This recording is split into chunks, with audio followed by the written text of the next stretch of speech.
हरिओम मित्रों। आज फिर हम आपको अपने खेतों की तरफ लेकर आए हैं, खेत खलियान की तरफ लेकर आए हैं। और आप दूर से ये देख सकते हैं हरे भरे खेत कितने अच्छे लगते हैं देखने में।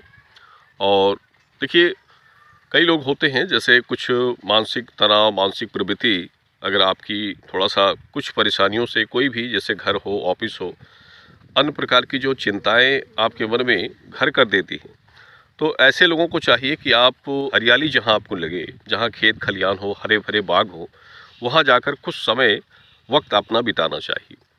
तो ये सुंदर दृश्य आप देखते हैं तो आपका मन जो है थोड़ा सा हल्का हो जाता है। मन की जो तनाव और टेंशन होता है वो दूर होता है। इसलिए थोड़ा समय आपको कभी कभी इन जगहों में निकालना चाहिए। और हम भी आपको इसलिए ये दृश्य दिखाते हैं कि आप इनको देखें, तो थोड़ा सा इस वीडियोस को ही देखकर आपको कुछ जो आपके जीवन की तनाव होते हैं, चिंताएं होती हैं, वो दूर हो। और एक मुख्य चर्चा इस वीडियो में करेंगे, विवाह के बाद संतान सुख प्राप्त नहीं होता। कई ऐसी स्त्रियां होती हैं कि संतान सुख उनको प्राप्त नहीं होता है, काफ़ी समय निकल जाता है। और एक स्त्री का जो धर्म होता है कि विवाह के बाद माँ बनने का सौभाग्य उनको प्राप्त हो, क्योंकि हर स्त्री सोचती है कि माँ वो बने, कब माँ बनेगी, कब उनके गर्भ से संतान जन्म लेगी, कब बच्चा पैदा होगा। तो काफ़ी समय तक ये सब चीज़ें नहीं होती हैं, तो उनको चिंता होने लगती है, तनाव पैदा होने लगता है। कई सारे इलाज, ट्रीटमेंट कराते हैं, फिर भी कोई लाभ नहीं मिलता है। और बीच में भी कई सारी समस्याएं उनके साथ उत्पन्न हो जाती हैं। तो हर तरफ से निराश हो जाते हैं कि क्या करें अब, कहाँ जाएं, कौन सा इलाज करें, क्या उपाय करें। एक पुराने जन्म का कर्म होता है, पिछले जन्म का कर्म जिसे आप कह सकते हैं। तो वो कर्म भाग्य कुछ लोगों के साथ जुड़ा होता है। आपके पिछले जन्म के कुछ ऐसे कर्म होते हैं, कुछ ऐसे नीच कर्म होते हैं, जिसका भाग्य अंश आपको इस जन्म में भोगना पड़ता है। और उसी का परिणाम होता है कि आप कुछ चिंताओं से मुक्त नहीं हो पाते हैं और कुछ परेशानियां आपको जीवन में काफ़ी परेशान करती हैं। और देखिए, एक अपना नैतिक विचार स्त्री को चाहिए कि अपने नैतिक विचार को शुद्ध रखें। कई स्त्रियां ये कहती हैं कि वो काफ़ी समय तक कई सारे पूजा पाठ कर लिए, कई सारे प्रयत्न कर लिए और कई सारे उपाय करते हैं। तो ये बिल्कुल कहना नहीं चाहिए आपको। अगर आप कोई व्रत कर रहे हैं, कोई पूजा कर रहे हैं, कोई पाठ कर रहे हैं, कोई उद्यापन उद्यान कर रहे हैं, तो उनको कभी किसी के आगे चर्चा ना करें। जिससे क्या होता है कि आपका जो पुण्य कर्म इससे कमाते हैं, यानी पुण्य कर्म जो आप कमा रहे हैं, जैसे आप कोई दर्शन करते हैं, कहीं आप गंगा स्नान करने गए, कहीं तीर्थ स्थान गए, तो वो एक पुण्य कर्म है। उस पुण्य कर्म को आप इकट्ठा करें और उस पुण्य कर्म को थोड़ा थोड़ा इकट्ठा करते हैं, तो वो एक दिन इतना बड़ा हो जाता है कि आपको आपके पाप को लड़कर उस पाप को हटा देता है। लेकिन अगर आप उसी पुण्य कर्म को किसी से कहते हैं कि हमने ये किया, हमने वो किया, किसी को आप दान दे देते हैं, तो उसकी भी चर्चा करते हैं कि हमने इसको इतना दान दिया, तो वो सब क्या होता है कि आपके पुण्य कर्म का जो अंश है वो क्षीण कर देता है। अपने पुण्य कर्म को किसी के आगे प्रेषित नहीं करना चाहिए, किसी को कहना नहीं चाहिए। इस बात को सदैव ध्यान रखिए और अपने मन को उत्तम बनाइए, विचार, सोच, विचारधाराओं को। हमारे साथ कई लोग जुड़ते हैं व्यक्तिगत रूप से, और उनकी जो मानसिक सोच और मानसिक प्रवृत्ति को हम जब समझते हैं तो आश्चर्य होता है कि आपकी प्रवृत्ति सही नहीं है।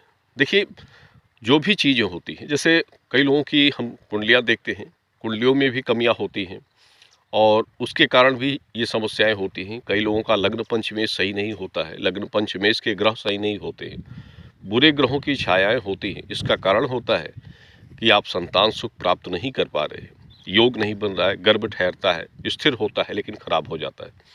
कई सारी चीज़ें आपके साथ होती हैं। और सबसे बड़ी चीज़ होती है कि आपकी मानसिक प्रवृत्ति, मानसिक सोच विचारधारा अच्छी हो। किसी को देखकर जलन ना रखें, किसी के मन में द्वेष राग भावनाएं ना रखें, पति के साथ प्रेम संबंध अच्छा बना के रखें, नोक झोंक टकराव वैवाहिक जीवन में ना रखें। ये सब चीज़ें आपको रखनी चाहिए और ऐसी चीज़ों का सेवन ना करें जो चीज़ें मृत चीज़ें हो, यानी जो मांसाहारी चीज़ें होती हैं, जीवों को मृत करके उन चीज़ों का सेवन ऐसी स्त्रियों को नहीं करना चाहिए। इससे आपका सात्विक जो गुण होता है वो दूर हो जाता है। देखिए, सात्विक गुण के लिए सात्विक भोजन, अगर सात्विक गुण आप अपने अंदर चाहना चाहते हैं कि आपके अंदर एक सत्व गुण हो, तो उसके अंदर सतोगुणी भोजन का भी सेवन करना चाहिए, क्योंकि भोजन सबसे मुख्य होता है। भोजन से आपका शरीर बनता है, आपका मन, सोच, आपकी विचारधाराएँ बनती है। अगर रजोगुण भोजन करेंगे आप, तो रजोगुण की मानसिकता आपके अंदर जन्म लेती है। तो इसलिए चाहिए कि ये सब चीज़ें आपको ध्यान में रखनी चाहिए।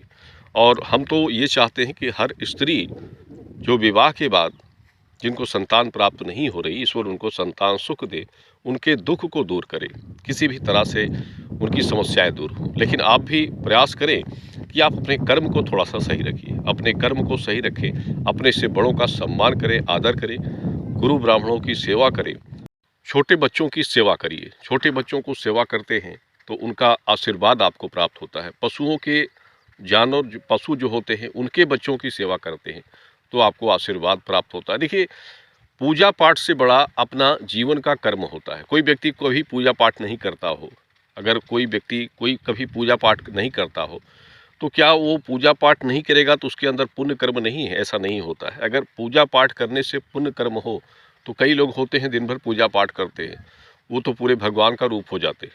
तो पूजा पाठ करने से कोई पुण्य कर्म हासिल नहीं करता है, कर्म से ही पुण्य कर्म बनता है। आप अपने जीवन को एक अच्छे कर्म गति पर लेकर चलते हैं, तो वही आपका सबसे बड़ा कर्म होता है, उसी में आप सब कुछ होता है। पूजा ना करें, अपने कर्म को, जो आपका दैनिक कर्म है, जो आपकी मानसिकता है, सोच विचारधाराएँ हैं, उसको अच्छा बनाइए, उसको सदुगुण बनाइए, वही सबसे बड़ा कर्म होता है जीवन का।